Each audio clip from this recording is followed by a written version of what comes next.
வணக்க மக்களே, welcome to the ஃபென்சர் show. இன்னைக்கு ஷோ நம்ம பார்க்க போறது சுபேதார் அப்படின்ற ஒரு ஹிந்தி மூவியோட ரிவ்யூ. தமிழ் டப்பிங்கோட பிரைம்ல அவைலபிளா இருக்கு. அனில் கபூர் தான் இதுல லீட் கேரக்டர் பிளே பண்ணிருக்காரு. இந்த படம் வந்து ஒரு இன்ட்ரெஸ்டிங்கான ஃபேஸ் ஆஃப் மையமா வச்சு அமைக்கப்பட்ட கதை. அதாவது ஒரு வயசான மிலிட்டரி ஆபீசருக்கும் ஒரு யங் ரவுடிக்கும் இடையே ஏற்படக்கூடிய ஒரு கிளாஷ் அப்படின்னே சொல்லலாம். ஆக்சுவலா அந்த யங் ரவுடி தான் வந்து பிரின்ஸ் அப்படின்ற ஒரு நபர். இவரோட கண்ட்ரோல்ல தான் வந்து ஒரு மணல் மாஃபியா அப்படின்றது இருக்கு. அந்த பிரின்ஸுக்கு வந்து ஒரு அக்கா ஒருத்தங்க இருப்பாங்க, அவங்க ஜெயில இருப்பாங்க.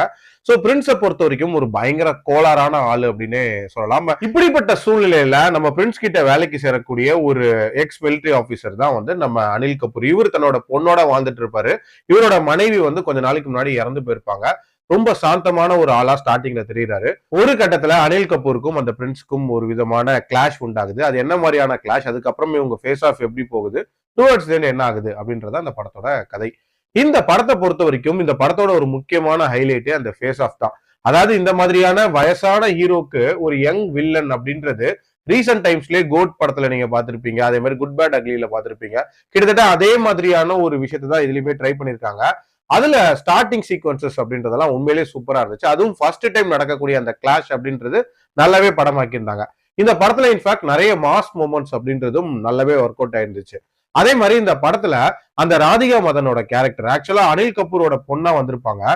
பொதுவா ஒரு பொண்ணுக்கு ஒரு பிரச்சனை அப்படின்னா வந்து ஹீரோ வந்து ஹெல்ப் பண்றது அப்படின்ற மாதிரியான விஷயங்களை தானே பார்த்திருப்போம். இதுல வந்து அந்த பொண்ணை எப்படி சார்ட் அவுட் பண்றா அப்படின்ற மாதிரி காட்டியிருப்பாங்க.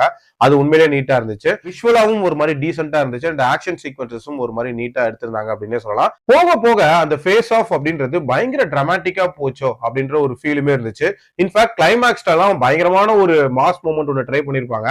எனக்குலாம் அது பெருசா ஒர்க் அவுட்டே ஆகல அப்படின்னே சொல்லுவேன். அதே மாதிரி அந்த அப்பா பொண்ணு பாண்டிங்கும் இன்னும் கொஞ்சம் இம்பாக்ட்ஃபுல்லா காட்டியிருக்கலாமோ அப்படின்ற ஒரு ஃபீலுமே இருந்துச்சு. அதே மாதிரி அந்த பிரின்ஸோட அக்கா கேரக்டருக்கு பயங்கரமான பில்டப் எல்லாம் கொடுப்பாங்க. பட் அந்த முடிவு அப்படின்றது சட்டுன்னு முடிச்ச மாதிரியான ஒரு ஃபீல் இருந்துச்சு.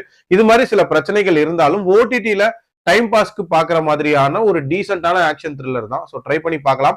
என்னோட ரேட்டிங் இந்த படத்துக்கு 2.9 அவுட் ஆஃப் 5. அடல்ட் கண்டென்ட்டை பொறுத்த வரைக்கும் இதுல சில வைலன்ஸ் இருக்கு அண்ட் கெட்ட வார்த்தைகள் ஏராளம் இருக்கு. சோ அதுக்கேற்ற மாதிரி பிளான் பண்ணிக்கோங்க. மீண்டும் அடுத்த விமர்சனத்தில் சந்திக்கிறேன். நன்றி, வணக்கம்.